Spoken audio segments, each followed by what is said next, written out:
Arto Blest is in the yellow cap, and these two ahead of Silver Fling, who's putting in a customary late finish. But it's Nabil Dancer going on in the light blue cap, but Zadrakard is coming back at him, and Silver Fling is flying at the death as they race up towards the line. Nabil Dancer and Zadrakard, and Silver Fling is going to be close, and that's the line. A three-way photo. Silver Fling, Zadrakard and Nabil Dancer. We sort of established how the Baldings arrived. Toby, you start training in 1956, I think in 1964, 8 years later, although during this period you were assistant here at Kingsclere. Toby, success for you, we know that you're now a legend of the game, Grand Nationals, Champion Hurdles, every big race, you've won it, Gold Cups. But success in the early days, did that come quickly? Was Toby Balding suddenly a name everyone was talking about? No, I don't think that was so, but I was pretty lucky. I mean, within months of training, I had my first winner, and believe it or not, it was at Ascot. It was Bower Chalk in the Buckingham Palace Stakes. And more importantly, though, because I am through and through a jumping man, latterly I was lucky enough to get into some very nice flat horses, all bred by Bridget Swire, which gave me, you know, marvellous send-off to my training career. But they're racing down inside the final furlong, and it's Zers who's out in front, but here comes Bomber Lasker to come and challenge, also staying on Mount Holly, but only for a place up inside the final 25 yards. Bomber Lasker's just going to get there. It's very close. Bomber Lasker flash past together. Now Zucchero from Duke of Medina, and then comes Nice One Claire from I Cried For You. Smart Ridge behind those. Camberley staying on. They head towards the line. Duke of Medina has the lead, but Nice One Claire and Zucchero are trying to get to him. They head towards the line. Duke of Medina in front from Nice One Claire. And it's Palace of Fair and Pearly Gates towards the near side, and it's these two now from Lady Meletrian and then May Ball and Shepherd's Watch. Palace of Fair from Pearly Gates as they run inside the final 50. Palace Affair the near side from Pearly Gates. Palace Affair and Pearly Gates in a photo. You rode, I think, 70-odd winners, didn't you? Yes, I did. Most of them for Toby. I mean, I was the sort of stable amateur. While assisting here? Well, I was... No, Herbert Blagrave. No, I was with Herbert Blagrave for a year, and I was riding most of Toby's jumpers then. And then I went back to Fifield, right, where he was then, and I was sort of assistant trainer and stable amateur and sort of helping to run the business. Yeah. Well, I mean, at that stage, we had a partnership in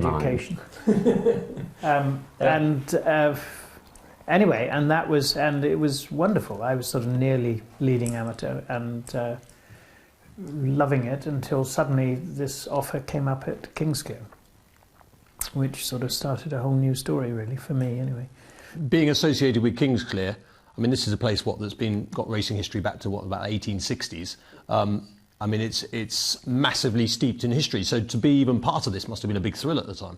Oh, it was amazing. I mean, I came as Peter Hastings Bass's assistant trainer in sort of, I guess, January '64, and he wasn't very well, but I didn't know how ill he was, and Peter Hastings Bass is the father of the man we know as Lord Huntingdon, is that correct? That's correct, right. Yes, and my wife Emma, her father as well, and anyway, tragically, within 3 months, he died of cancer, which was awful.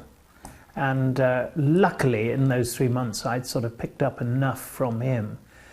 And his widow, who became my mother-in-law, Priscilla Hastings, said, right, Ian, you're going to have to take over. And the Jockey Club gave me a sort of temporary license for that year. And this is where the luck comes in. I mean, we just happen to have very good horses in the yard, the best owners in the world, probably, with the Queen and Paul Mellon and Bud McDougall, all sorts of wonderful owners.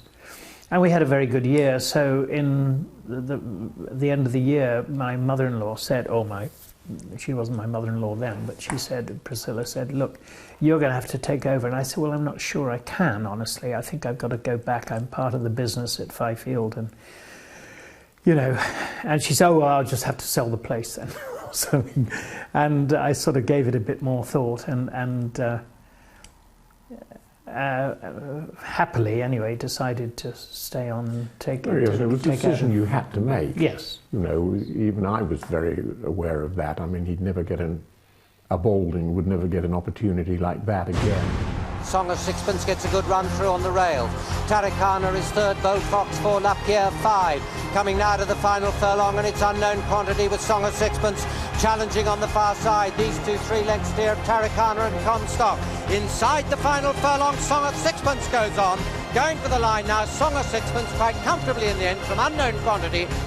And Chatham Island now pressed on the far side by Montpellier. Boy Dreams End's flying down the stand side. Gulf Sailor makes a line of 4s ahead for the final furlong, and Dreams End the stand side's got a fractional lead here from Gulf Sailor. Knock Knock is finishing best of all on the far side. This one's going to get up, and Knock Knock's gone to the front of the final 50 yards from Gulf Sailor, and Knock Knock's going away from Gulf Sailor, Montpellier Boy and Dreams End, but Knock Knock wins. It's close to second between Gulf Sailor. Andrew, would you have had slightly the same thoughts as Ian, or were you ready? Did you, or was there any of "Am I ready yet"? No, I've been trying to kick him out for the 5 years before he did hand over. So you'd had enough of him. You felt you could do it.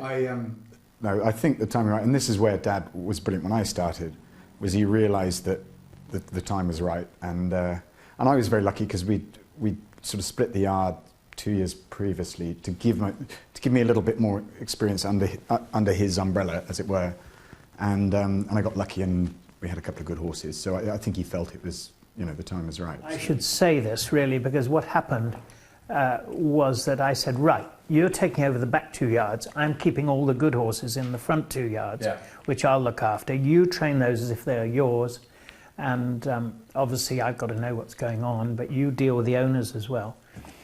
So with all the bad horses around the back 2 yards, he managed to win the Britannia at Royal Ascot and the Mill Reef Stakes, and then the Cesarewitch. I thought, oh, bloody hell, it's time to give up. Had a better year for me. Yeah.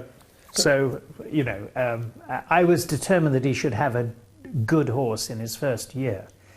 And I thought that horse was Rimrod, who was a half-brother to Selkirk, and he was pretty good, but Casual Look at that stage had won a maiden race, and I didn't think she was anything special, or else I probably would have stayed on a year if I thought she was going to win the Oaks. But anyway, and that was, of course, his first season. So the Baldings have arrived. You're forever be known, Ian, as the trainer of Mill Reef for all of the other great horses that you've trained, Locksong, etc., which we'll get on to shortly. But you'll always be remembered as the trainer of Mill Reef. Toby Balding, you'll always be remembered as a dual Grand National, Gold Cup, dual champion hurdle winning trainer. And Andrew, you're still very young, but already carrying on the theme of an international trainer, which Ian was very much part of, and also, of course, as we've established, an Oaks winner. We can't really start talking about some of the great horses without starting with Mill Reef. I just feel it's the obvious place to start in, and I'm fairly obvious when it comes to interviews. So let's start with the great Mill Reef, 1971, winner of 12 of his 14 races. Tell us about Mill Reef. For those of us who weren't around that year, what was he like? Yeah. Well, he was really, I have to say that he was outstanding from the moment he came.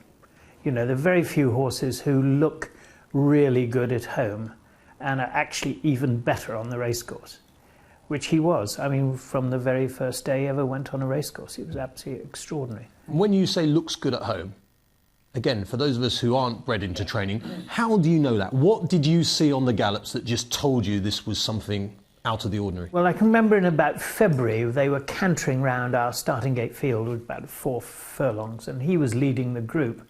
And I said to John Hallam, who was his groom, who was riding him at the time, I said, John, just as you go up the hill, let him go at just half a stride faster, just into a strong canter and down to the bottom. And I was watching him as he sort of extended and just went a bit faster. I was watching back. And when I looked back, the other horses were here. I mean, so you know, quarter of a mile. And when he came back to me, I said, John, I said, just go a canter, for God's sake, not flat out. And he said, Governor, that was just a canter. So, and then his first work was pretty remarkable too, before he went to Salisbury. I remember the lad who worked with him on a lovely little horse called Red Reef, another 2-year-old of Paul Mellon's. He didn't work with an older horse or anything, but he left this horse, I mean, 25 lengths behind. And the old boy on Red Reef came back and he said, well, either he said this is effing useless or that's an effing flying machine, looking at Mill Reef, which of course was the case. He was just amazing. And he was bred in America, so in some ways, was it lucky that he came to the UK at all? Extremely lucky, yes, because Paul Mellon kept sort of 2/3 of his yearlings at home, trained by Elliot Birch in America, and 1/3 of them came over to us. And this horse they decided should come over. I had no say in the matter at that stage. I did afterwards. And I think Elliot Birch's father had said, oh, that horse is rather sort of slopey pasterns, be more suitable for the grass in England. Thank goodness. So weren't the breed known to be... Well, he went back to a Hyperion mare, yeah. you know, what was and he was by Never Ben. Yeah. It was the Never Ben Prince Quillo nick, really, that was very successful in America at the time. But, I mean, what a stroke of luck that he came here. As they come into the final fill now, it's Mill Reef coming on from Lombardo and Linden Tree on the far side, and Mill Reef it is. It's Mill Reef, the favourite, coming on inside the last furlong. Linden Tree in second place, Lombardo third, Irish Ball running on very strongly to try and get third place. As they come up the line, it's Mill Reef, the winner, Linden Tree second, Irish Ball third. An extraordinary horse, because that Salisbury race you're talking about, I think it was 5 furlongs, wasn't it? And he obviously went on to win the Derby 1.5. Not many Derby winners win over 5 furlongs first. Do you know, I think Generous won the Coventry and then won the Derby, and Mill Reef obviously, but I mean, that's just exceptional. If you think about it now, a Coventry winner training on to win the Derby. I mean, and a 5 furlong race before Ascot. He was our first 2-year-old runner that year. So were you thinking, this is an early 2-year-old, we might win something at Ascot rather than... Absolutely. And I thought, no one ever thought he'd stay 1.5 miles. No one. I mean, a friend of Mr. Mellon said, you know, any son who never bends, get 1.5 miles over my dead body. And the poor man died, actually, before the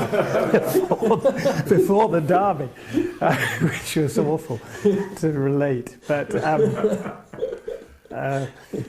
no, I mean, I thought if we don't win the Guineas, we'll never win a classic. I thought if Mill Reef can't win the Guineas, we will never win a classic. And of course, he bolted up in the Greenham. And of course, we, you know, I mean, luckily, other horses haven't had Brigadier Gerard to take on. No, I mean, was that one of the great Guineas? It must have been the best of all time, I should think. And my Swallow was unbeaten at the time. If he'd won the Guineas, okay, and then he won the Derby, do you think you would have run in the Ledger rather than the Arc? If you were... We'd have probably done both. Because I can... the reason... I mean, obviously, Paul Mellon would have loved to have won the Triple Crown if we'd won the Guineas. And I think we would have run in the Ledger. Because being an American, for Paul Mellon, a Triple Crown would... It means a lot more in America than it does here, doesn't it, in many ways? And he was anglicised, you know, he'd raced in England for a long time, so he knew the value and the history of it all. But he hadn't won the Guineas, of course, so I said to him, look, I don't think Nijinsky couldn't win both last year, the St Leger and the Arc. And I think running in the St Leger, winning the St Leger, probably cost him the Arc. So I think we should go for one or the other. And he said, well, in that case, let's go for the Arc, which suited me very well. So we skipped the St Leger and we sort of rested after the King George VI and Queen Elizabeth. And he hadn't run for 2 or 3 months when he won the Arc. Have you been left forever thinking what might have been if you tried both? Well, I think probably we went to Newbury to have a gallop. There weren't any Arc trials in those days. It wasn't a suitable trial race, or else we would have run in it, probably. And we went to Newbury and had a sort of public gallop over 1.25 miles, I think, before the Arc, about sort of 10 days or 2 weeks before the Arc, something like that. But I think we would have, I think he'd have won the Ledger in a canter, because he was the most extraordinary horse, and the further he went, the faster he went. I mean, it was quite extraordinary. And I think, you know, as I say, and I think he'd have had a canter round in the Ledger, and I think it probably would have been a perfect prep race for the Arc as it happened. I think he could have won both, certainly. And let me ask you one of the ridiculous types of questions that you get asked at these kind of interviews. If Mill Reef, let's say, El Gran Senor, Dancing Brave, Brigadier Gerard and My Swallow would have to be in there again, and Frankel were all in the Guineas. What do you think? I know it's stupid and it's fancy. I think Frankel would have won. I've never seen a better miler than Frankel, except for possibly Brigadier Gerard. I mean, I think 4 mile and a quarter horse judged on the international as well. Yes. I mean, sadly, Mill Reef, we never sort of got to take Brigadier Gerard on again over a mile and a quarter. I think at a mile and a half, I think Mill Reef was the best mile and a half horse I ever saw. But I think Frankel's just exceptional at a mile. I don't think anyone would have beaten him. I mean, is Andrew training faster horses now than you used to train? Has the breed moved on, or do we kid ourselves the breed is moving on? Well, the Times would tell you that we're going faster, in spite of ground being watered, which it didn't used to be, as much anyway. And the breed has got faster, but it's got more fragile. Right. Definitely, as a result, I think, partially as a result. And I think both of us, and Andrew certainly would say the same. I mean, there's no doubt that the breed is more fragile than it was. It needs a lot more care, and it's a fact.